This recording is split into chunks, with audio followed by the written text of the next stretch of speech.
The biggest threat I think we're facing right now is the AI race, right, that we're having with the rest of the world. This is developing the nuclear bomb, right? It's that kind of an event. This isn't just a simple processor speed on your computer, you'll be able to work faster. No. This revolutionizes everything we know about computing and data. If we cede this to our enemies, then democracy itself is pretty much at stake. The challenge becomes, though, with the leadership, and that's really where the focus ought to be on. The agency started to change, and it started to focus on other things than just defending. You've had these instances of U.S. taxpayer money going to ridiculous things, like trans comic books in Peru. I've been to Peru. I can tell you right now that Peru has a lot of problems, and one of them is not more trans superheroes in comic books. Hello, everyone. I'm Rebecca Weber. Welcome back to Better for America, where we dive deep into the issues and stories that really do shape our world. Now, today we have a truly fascinating guest, someone who has spent years operating in the shadows, navigating the complexities of intelligence, national security, and global operations. Joining us is former CIA Operations Officer Rick De La Torre. Now, with a career steeped in high-stakes decision-making, strategic intelligence, and first-hand experience in some of the world's most critical regions, Rick brings a unique perspective on geopolitics, security, and the ever-evolving threats that we face today. Rick, welcome to Better for America. I'm delighted to have you with me today. Thank you for having me. It's no secret that the deep state has grown more powerful than ever. The CIA, this is an agency originally built to safeguard national security. Today, it faces accusations of being weaponized against political enemies instead of focusing on real threats like China, terrorism, and the growing influence of globalist elites. For years now, the left has tried to dismiss the idea of a deep state as a conspiracy theory. Yet we're continuing to see intelligence agencies and government regulators, unelected bureaucrats, really working against the will of the American people. So from your experience inside the CIA, how real is the deep state? Sure. That's a great question. I think what you'll find is, first of all, the rank and file, operations officers, reports officers, analysts. The rank and file is nothing more than 100% committed to, to carrying out the day-to-day activities of the agency. And they do that fearlessly, bravely all over the world, bringing the actionable intelligence that policymakers and the military needs to make the correct decisions in day-to-day matters. The challenge becomes, though, with the leadership, and that's really where I think the focus ought to be on. If you look at the agency over the last 20, 30 years, right? We've gotten away from the original intent of when it was created back in 75 years ago, back in 1947, with the Central Intelligence Agency Act and the National Security Act, which established the CIA as a civilian and premier intelligence collection organization for the U.S. government, away from military intelligence, right? So back then, when it was created, the saying was, what the best CIA spy is someone with a PhD who could win a bar fight, and that used to be kind of like the mantra of looking for bright, exceptional individuals who are willing to take risk and operate out in the field with very little supervision and have the correct judgment. Well, unfortunately, what's happened is over the years, especially after the Cold War, the agency started to change, and it started to focus on other things than just defending our borders, defending threats against the homeland, and focusing on what was happening in Europe and elsewhere. And that really brought about, I think, it dates back to George Tenet, really, if you think about it. George Tenet was a holdover from the Clinton administration. So when the second Bush, when George W. Bush came in 2001, he allowed George Tenet to stay as a leftover from the Clinton years. So if you look at the folks that were recruited, that were growing up, I guess, right, within the agency at that time, all of them came pre 9/11. Then when 9/11 hit, you had a seismic shift in what the agency was really focusing on. And that was hard chargers who just had one thing that they wanted to do, and that was kill terrorists. Prior to 9/11, you had a whole world of folks who wanted to do all kinds of things, right? Focus on all kinds of issues, and all very altruistic, but not really what was driving the world at post 9/11. So if you fast forward then, at the end of 8 years of Bush, then we have the return of the Democrats with Obama. And now those folks that were working under George Tenet have now raised in the ranks and now are in senior leadership. So with Obama brings Brennan and others, and that becomes now much more entrenched. And that changes the hiring policies, that changes the focus, that changes the type of individual that we're really hiring. And then now you fast forward again, we had 4 years of Trump 1.0, and then Biden, obviously with his DEIA policies, just really put the final nail in the coffin. And what you have is really a very outspoken, very left of center ideology that is focused on what I like to say, all the universities that have the name George in it, and very little along the lines of focusing on a wide spread of Americans.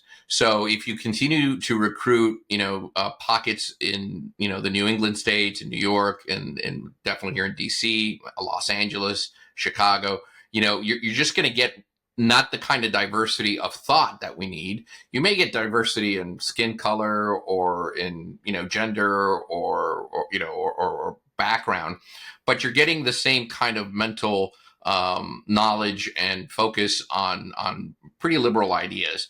So there is now this frustration of those that came in post 9/11 who are now pushing up against senior leadership. The senior leadership is entrenched. This includes like the 51 who wrote that letter of retired agency officers. They never saw Hunter's laptop, but they opined that obviously it must have been Russian misinformation without any knowledge whatsoever of anything.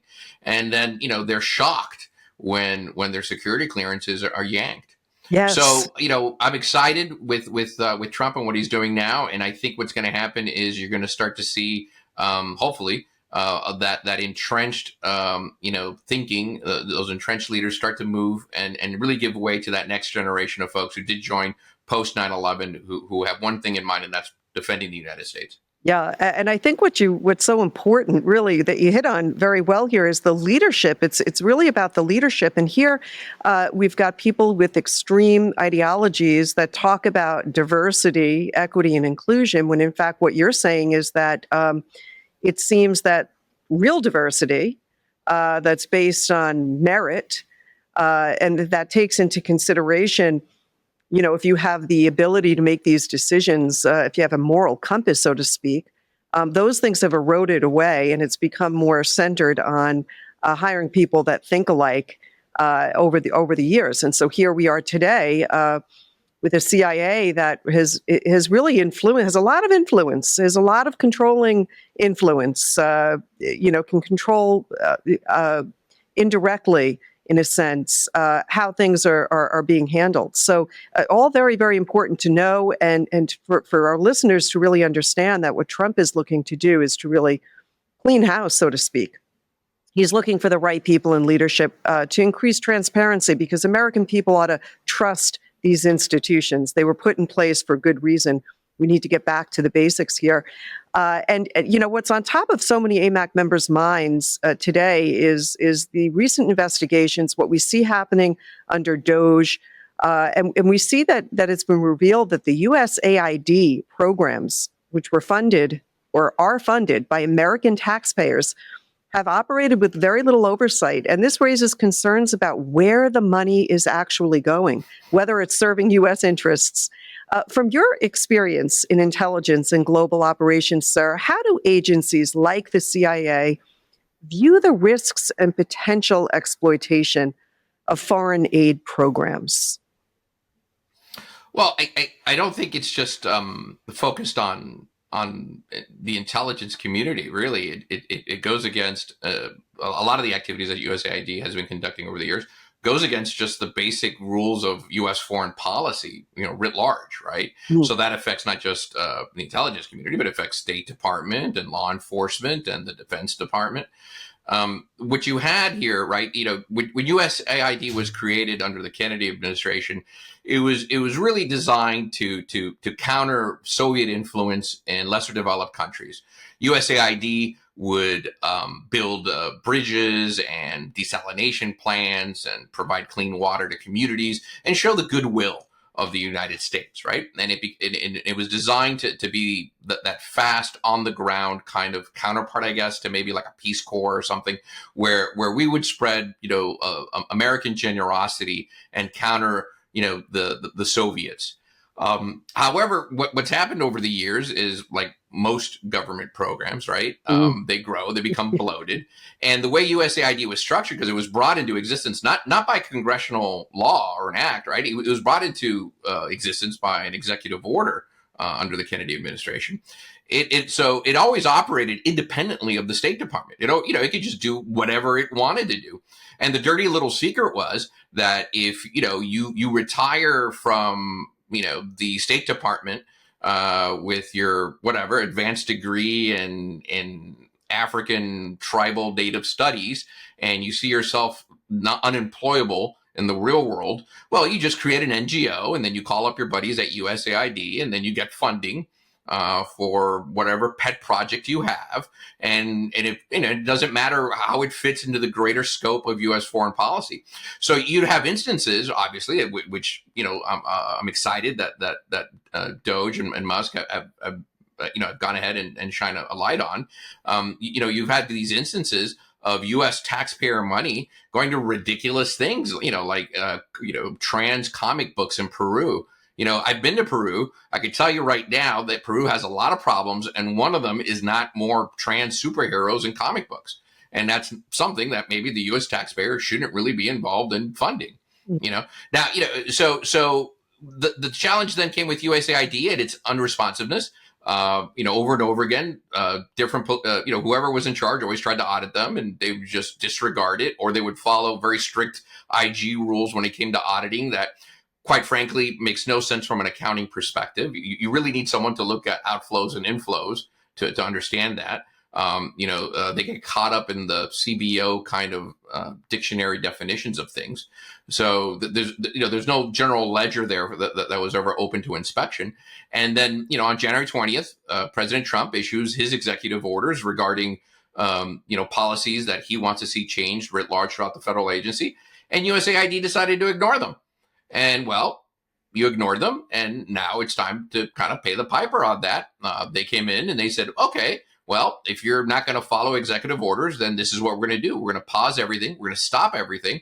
You are now officially reporting to the State Department, which makes perfectly good sense. And let's take a look at where all this money has been going. And the more they look, the more horrific it is, right? So kudos to the president on this one and the steps he's taking. I'm excited that to see that kind of change, and I hope and pray that this will continue across large swaths of the federal budget. Absolutely. I mean, it's unbelievable for learning that they are pushing radical left-wing ideologies overseas. This is really turning foreign aid into a tool, I think, for cultural and political manipulation. So it is such good work that we see happening, and we will be following that and watching that closely. I want to shift and talk a little bit about the Foreign Corrupt Practices Act. This was originally designed to prevent bribery and corruption in international business, but some argue it's now being weaponized against U.S. companies, putting them at a disadvantage, while foreign competitors operate with fewer restrictions. So again, from your perspective, have you seen this law being used in ways that harm American interests, and what should be done to ensure that it serves its original purpose? Oh, absolutely. That's part of my current work now, and what I do, helping folks who've unfortunately come under a very politicized DOJ, a very politicized State Department, and now are restricted in a lot of ways from accessing U.S. markets or conducting business. And when you investigate these things and when you look into them, and it was, I've got to say, it was horrific under the last 4 years. The game was basically this, right? If you were overseas and let's say you're an overseas businessman and your competitor in that foreign market just happens to enjoy really good relationships with the United States for whatever reason, right? Political, long established trade. Well, one way to undercut your competition is simply to, gin up some accusations. They don't even have to be really investigated. They could be completely made up out of whole cloth. Gin up some investigations. Maybe, pay a reporter to publish it in the local press or something. Then, get those news clippings. Take out the U.S. ambassador or the U.S. charge, whoever's in charge in that country. Take them out for a couple drinks. Show them the articles, and then say, hey, you're doing business with someone who's corrupt or someone who's accused of working, in the narco state or whatever it is, right? And then with no due process, with no nothing, these folks are then put on sanctions lists, or they're charged with something, and then that's the end of it. So that's the sanctions part, and that has a lot less threshold than the Foreign Corrupt Practices Act. On the Foreign Corrupt Practices Act, it's even worse because here, it was never envisioned that a CEO, say in New York, that runs a multi-billion-dollar organization with offices throughout the world, can't be responsible for the shipping clerk in his Lugano office, right? Who may have looked the other way or failed to file some paperwork correctly, and now they're looking at jail time. And if you look at what the DOJ under Biden and others have done, is they've gone after these multinational corporations, extracted huge multi-billion-dollar, in some cases, settlements, right? And to just get them to pay up this money when there's no real evidence that the executive officers involved in these corporations know anything about what's happening, again, in some third world country thousands of miles away from them. So that actually has a real strong chilling effect on foreign direct investment in lesser developed countries. The thing that exactly is what they need. They need U.S. trade. They need U.S. investment. Now, hopefully, that part of the DOJ has been minimized to a large extent. I suspect what you'll see is you'll start seeing now U.S. investment start to look at those variables and their equations and start saying that, hey, okay, maybe this is attractive again. Now we don't have to worry about the Foreign Corrupt Practices Act and its abuse from our government. Look, it makes perfectly good sense to export all the good things about rule of law that the United States has. I have no doubt about that. And I have to say, a good example is the story that broke a few years ago, as you recall, was called the Panama Papers, which showed all this foreign money that was evading taxes. There were no Americans on that list. Right? There was no corporate CEOs. They all paid their taxes. They all did everything right. Surprisingly, most of the people on that list were European politicians from the left who have no problem passing taxes on others. But when it comes to them, well, they'll hide their money. So China doesn't play by these rules, right? And our enemies don't play by these rules. I'm not saying that U.S. businesses need to get in the dirty business of briberies or paying someone off or anything like that. That's not what I'm saying at all. What I am saying, though, is that if you make the playing field equal, U.S. manufacturers, U.S. investors definitely are much better partners than the alternative. Very good. Well said. Yeah. Certainly, it makes a lot of sense too. That we do export our practices, business practices. That is as much as we can, I just want to talk a little bit about artificial intelligence. There's so many rapid advancements happening there. Cyber warfare, surveillance technology. America's adversaries are finding new ways to really challenge our national security. From your experience, what emerging technologies do you think pose the greatest threats to the U.S. and what technologies do you think can help strengthen and protect the United States? Well, if you look at since 9/11, the amount of threats that we've had besides counterterrorism have grown exponentially, especially in the realm of cyber. Right, Yeah. the opportunity, the interconnectedness of the world, our financial institutions, all our critical infrastructure, our military, all of those things obviously rely on networks of computers and servers and routers and individuals that access those systems on a day-to-day basis. The biggest threat I think we're facing right now is the AI race, right, that we're having with the rest of the world. I would throw quantum computing into that too. It is a moonshot. This is splitting the atom. This is developing the nuclear bomb, right? It's that kind of an event. This isn't just a simple processor speed on your computer. You'll be able to work faster. No. This revolutionizes everything we know about computing and data. And that means that we need to now shift our mindset and get in that game. Because if we don't, if we cede this to our enemies, then democracy itself is pretty much at stake, in my opinion. The ability to look at data, the ability to look at that data, large complex data sets, and be able to extract from that data very, very quickly solutions and answers is going to be the future. An example of this, right, an everyday example of this, let's say in a military application, right, is being able to control that battlefield and know all the different things that are going on so that you can target your systems and your weapons appropriately. Well, if that would have taken a few minutes, but now you have a computer that could do that in a fraction of a second, well, who's going to win that battle? It's whoever has that computing power and is able to do that. And that extends to just about everything. That extends to complex financial markets. That extends to food safety. That extends to the day-to-day processing of the internet, transportation, air traffic control systems. Whoever has that capability to provide those solutions to complex data problems, the most efficient and most accurate way possible, they're gonna run the future. It's just that simple. So the good news is that most of that technology is invented and manufactured right here in the United States. The bad news is, though, that our enemies are actively trying to get to it. And if we don't put in the proper safeguards to make sure that those technologies aren't exported just willy-nilly, and that we have some control as to where they go and who uses them and how they're used, we're going to have those kinds of problems moving forward. So I'm in one way I'm optimistic. I'm optimistic that we lead the way in that technology, whether it's quantum computing, whether it's energy, whether it's AI and its algorithms and chipsets.